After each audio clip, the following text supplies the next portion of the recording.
Hello everybody, I am the Linkzilla, and welcome to my first official Godzilla film review. I wanted to start off at the very beginning with the original Gojira, 1954, but because the first film in the franchise is so iconic, hailed as a cinematic masterpiece, that I doubt that I have anything to say that will add to the conversation. That is, for the time being. Looking for inspiration, I dug up an assignment I did on the movie for one of my film classes back in college. Using that as a guide, I have decided to do a brief video covering the history surrounding the movie. Not holding anything back, folks, Gojira saved the Japanese film industry. The movie marked a turning point that showed just how much had to change for Japan to move past the war, and I'd like to explore that history in this video. So, with all of that being said, let's get started. Due to their alliance with the Axis powers in World War II, the Japanese government took complete control of the country's film industry in 1939. Modeling their system after the Nazi policies that were currently controlling the German film industry, the government would review scripts and only approve projects in support of the war efforts and the national agenda. Dissenting opinions were censored, and non-compliant filmmakers who didn't tout the government's line would be dealt with in manners you would expect. It wouldn't be long before Toho had become part of Japan's pro-Axis propaganda machine. Toho had been conscribed to produce military films that promoted a sense of Japanese imperialism and implied total victory for the Axis powers. These films were the genesis of Toho's use of detailed miniatures of modern-day military equipment and vehicles in their movies. When the war ended, the Allied occupation force ordered that the Japanese film industry be dismantled and rebuilt from the ground up in order to clear away the Axis influences. As such, they prevented any more propaganda films from being produced by outlawing war films in Japan. These policies would remain in effect until the occupation ended in 1952 and Japan regained its sovereignty. By then, however, a cultural distaste for war and any promotion or glorification of war had taken root in Japanese society, informed by Article 9 of the new Japanese Constitution. So even though filmmakers now had no legal obstacle preventing the creation of war films, the audiences would not take kindly to them. Needless to say, the special effects artists and directors at Toho were in a spot. They specialized in miniature artillery and military vehicles, but had no viable means of using them in movies. Japanese cinema needed a new direction and a new avenue to use these techniques, or the SFX artists would be out of a job. That is, until one Tomoyuki Tanaka, film producer at Toho, was returning to Japan in 1954 after a co-production in Indonesia fell through due to anti-Japanese sentiments. According to the story, Tanaka was looking down at the ocean during the flight and imagined a giant monster rising from the sea and attacking Tokyo. Presenting the prospective kaiju film was met with excitement from Toho executives. Since its reconstruction, Japanese cinema took great inspiration from the Hollywood film industry in the United States. Tanaka's proposal was inspired by a recent re-release of King Kong in American cinemas, as well as a new stop-motion creature feature by Willis O'Brien, The Beast from 20,000 Fathoms. The film had been a huge hit across the seas and presented the idea of a reptilian monster being awakened by nuclear bombings and going on a rampage in modern civilization. Tanaka proposed that their film would explore similar themes, tying it to the national trauma the country had experienced due to the nuclear bombings of Hiroshima and Nagasaki at the end of the war. Toho execs felt that the time was right to create a film exploring these themes, as the United States had been conducting several H-bomb tests in the Marshall Islands in the South Pacific, leading to the unfortunate incident surrounding a certain fishing boat, the Lucky Dragon No. 5. With the fear of nuclear radiation and fallout in the people's minds, the time was right to make the movie that would change Japan forever. For directing the film, Toho executives tasked Ishiro Honda, who had already made a name for himself as an assistant director to Akira Kurosawa.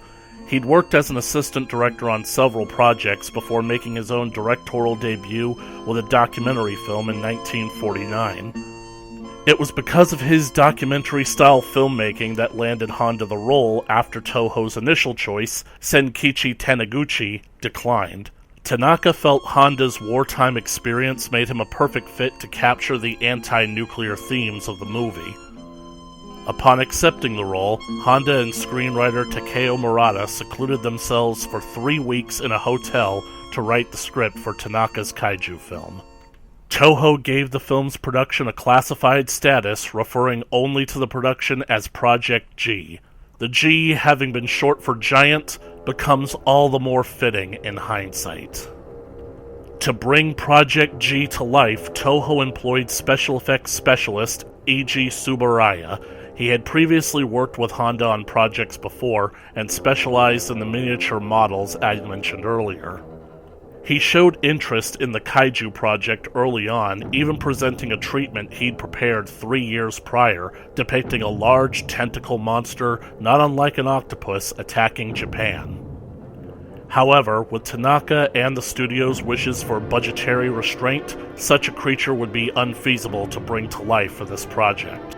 Tsuburaya oversaw 2 concept artists in their effort to design the Project G creature.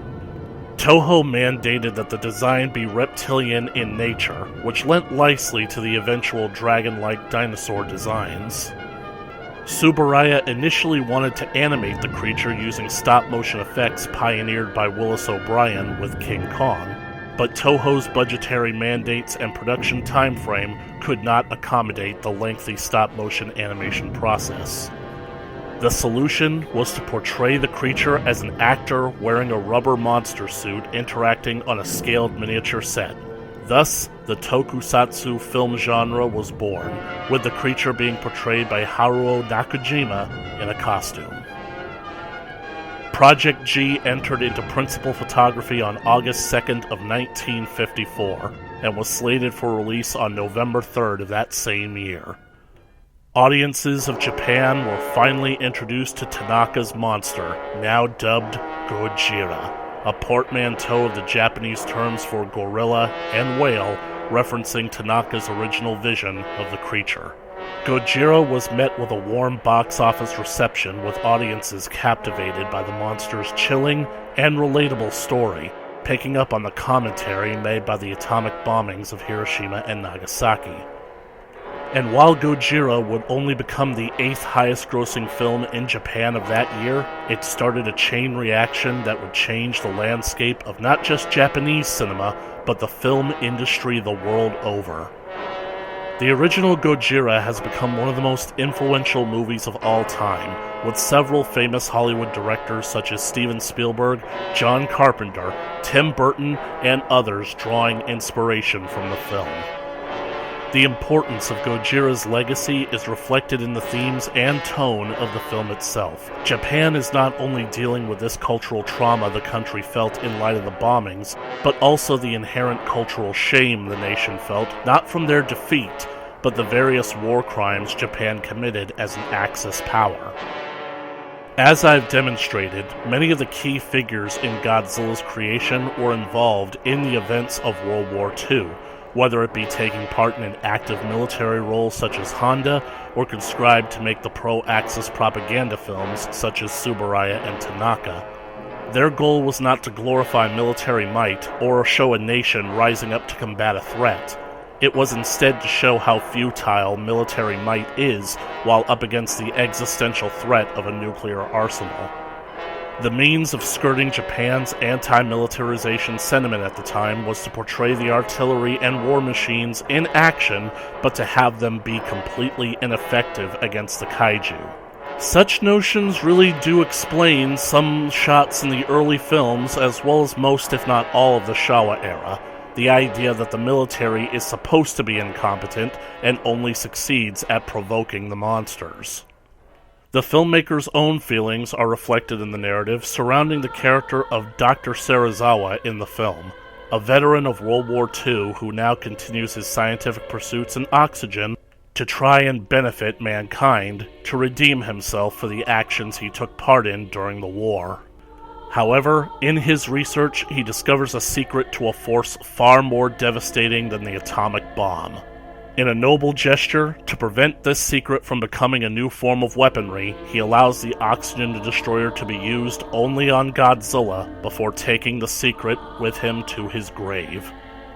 In his sacrifice, Serizawa finds redemption, one that is sought by all veterans in Japan for their country's part in the war. And in such a theming, it's fitting that Godzilla's reptilian design fits the mold of a dragon. As stated by the 2019 film, dragons are the keepers of wisdom, strength, and redemption, and therein lies Godzilla's purpose. In a lot of ways, Gojira is Japan's punishment for its misdeeds during the war, but in light of the success of the franchise over the last 70 years, he has also become its redemption as well. The new direction pioneered by Tanaka, Honda, Tsuburaya, and others at Toho revitalized the film industry in Japan, with a new avenue to explore the country's trauma and audiences who are ready and willing to accept the new wave of kaiju ushered in by Tanaka's monster. Gojira was destined to become bigger than any of them could ever have imagined, and it would go on to be the driving force for the rest of their long careers. Thank you all for watching. Be sure to like and share the video, subscribe if you haven't, and I'll catch you in the next video. Later!